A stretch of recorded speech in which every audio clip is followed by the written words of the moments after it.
Assalamualaikum, my name is Najaf and my roll number is 21TE06. Today I will be discussing lab number 9 of digital signal processing, and the title of the lab is FIR Filters using window method. Task number 1. From example 7.9, plot the filter in time domain along with its magnitude response. Part B is to use windowing, Hamming, Hanning and Blackman with filters and observe their magnitude response and discuss the window's magnitude response. And we are asked to use n is equals to 512. Now discussing the MATLAB code. H is the vector which contains the filter coefficients. For plotting in the time domain, the code will plot the filter coefficients in the time domain, and the figure will create a new figure window for plotting.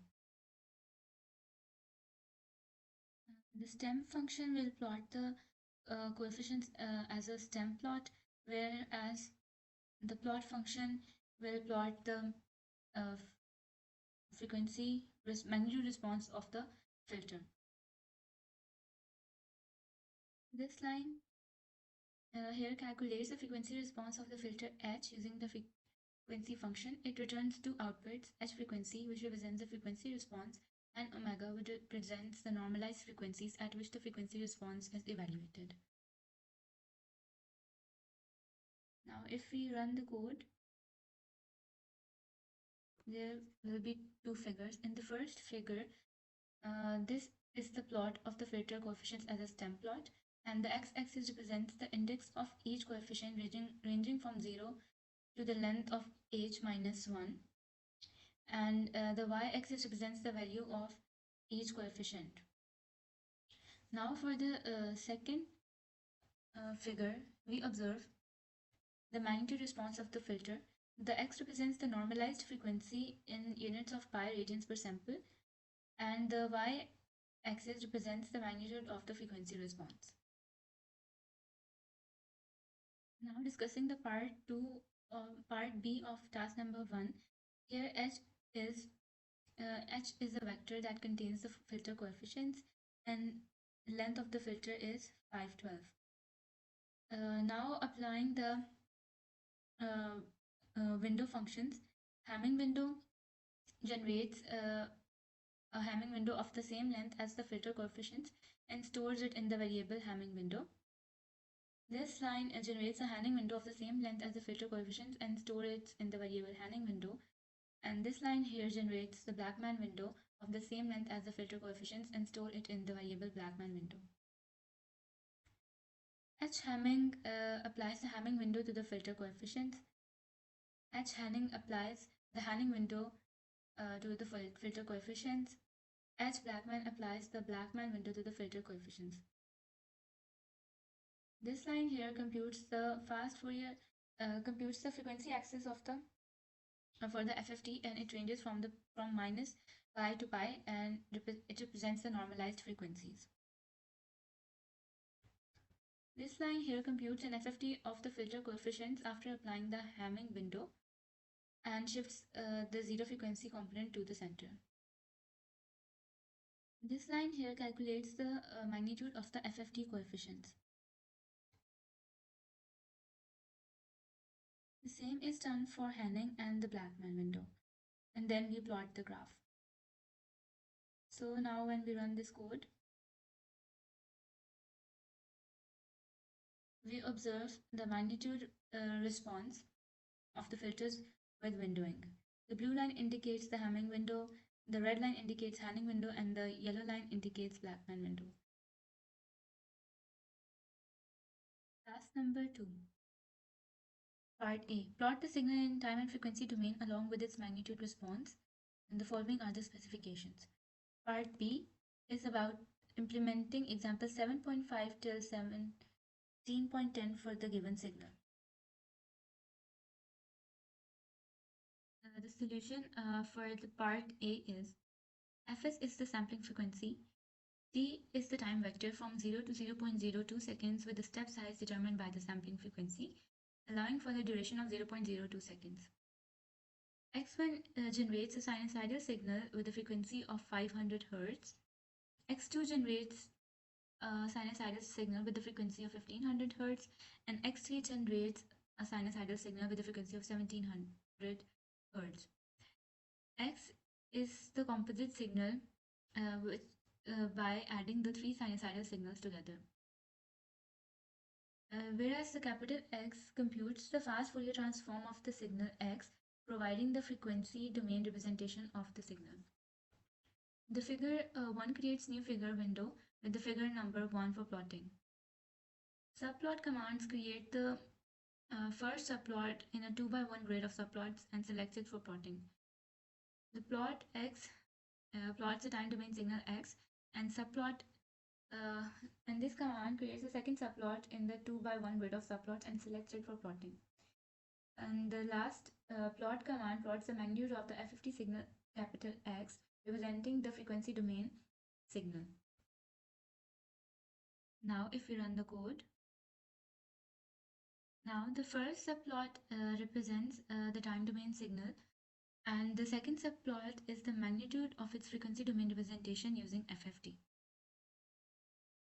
Now, for part B, H is a vector containing the filter coefficient, Fs is the sampling frequency, which is 8000, and T is the time vector from 0 to 1 second with a step size determined by the sampling frequency, allowing for a duration of 1 second. This line creates a sinusoidal signal X consisting of three sine waves with the frequencies of 100 Hz, 400 Hz, and 800 Hz respectively. Noise generates the Gaussian white noise with zero mean and standard deviation of 0.5. Noisy signal, this adds the generated noise to the original signal X to create a noisy signal. This line here applies the filter H to the noisy signal using convolution, resulting in a filtered signal with the same length as the input signal. And then we plot the graph. Here, sound plays the original signal X using the specified sampling frequency Fs, and the pauses the execution for 1 second before playing the next sound. Similarly, the similar steps are repeated for playing the noisy signal and the filtered signal, each preceded by a pause of 1 second. Now, when we run the code, we observe the following output. Task number 3, application of FIR filters. Part A is noise reduction. Implement the example in section 7.4. Part B is for a given speed signal, discard required frequency as given in example and observe the results. And this is the given speed signal. Part C is for a given music file, apply high and low pass filter to observe results, that is tweeter and woofer. And this is the given music audio file. Implementing task 3 part A, H is the vector. It defines a filter with the given coefficients. Fs is the sampling frequency, and T is the time vector from 0 to 1 seconds with a step size determined by the sampling frequency. This line here generates the clean sinusoidal signal X composed of three sine waves with frequencies of 100, 400, and 800 Hz. Noise creates a Gaussian white noise with zero mean and a standard deviation of 0.5. Noisy signal adds the generated noise to the clean signal X to generate a noisy signal. The filtered signal applies the filter H to the noisy signal using convolution and resulting in a filtered signal with the same length as the input signal. Then we plot the graphs. Now here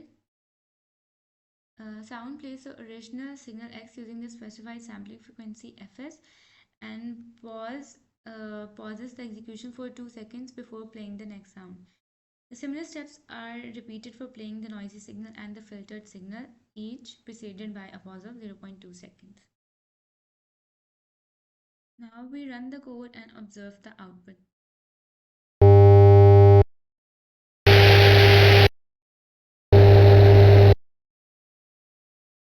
Now the part B of task number 3. This line here reads an audio file named speech.wave and store the signal in the variable speech and the sampling frequency in fs. N determines the length of the signal, and x computes the FFT of the speech signal and shifts the zero frequency component to the center. The frequencies generate the frequency axis corresponding to the FFT result. The discard indices creates a logical index indicating frequencies above 4 kHz. The X discard indices sets the FFT coefficients corresponding to the frequencies above 4 kHz to 0, effectively removing high frequency components. The filtered speech performs an inverse FFT to obtain the filtered speech signal, and sound plays the original speech signal using the sampling frequency fs. The pause function pauses the execution for 4 seconds, and the sound signal plays the filtered speech signal using the same sampling frequency fs. Now we will run the code and observe the output. You knew I would not allow it, and you did it anyway. You knew I would not allow it, and you did it anyway. The first signal that was played was the original speech signal. Then, with a gap of 4 seconds, the second speech signal was the filtered one. The solution for part C. This line here reads an audio file named music.wave and stores the signal in the variable music and the sampling frequency in fs. FC high is 500, and it specifies the cutoff frequency of the high pass filter. And order FC sets the order of the high pass Butterworth filter to 6. This line here designs a Butterworth high pass filter with the specified order and the cutoff frequency. FC low is specify the cutoff frequency for the low pass filter as 10,000 Hz. The order low sets the order of the low pass Butterworth filter to 6, and this line here design a Butterworth low pass filter with the specified order and cutoff frequency. The filtered high applies the high pass filter to the music signal using the filter function, and the filtered low applies the low pass filter to the music signal using the filter function.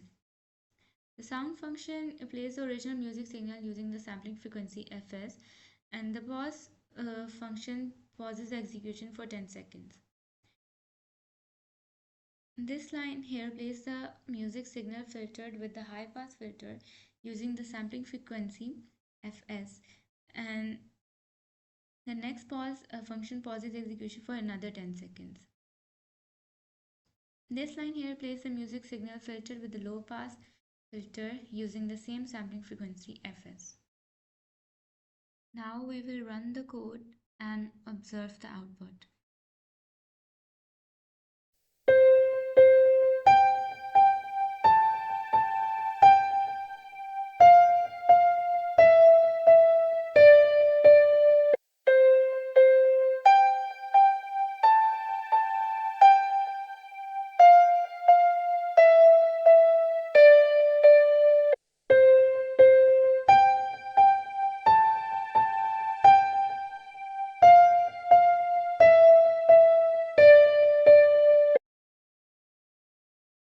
So initially we heard the original music signal with both low and high frequency, Then after 10 seconds, the high pass filtered version of the music signal was played, and this filtered version contained mostly high frequency components, as frequencies below 500 Hz are attenuated.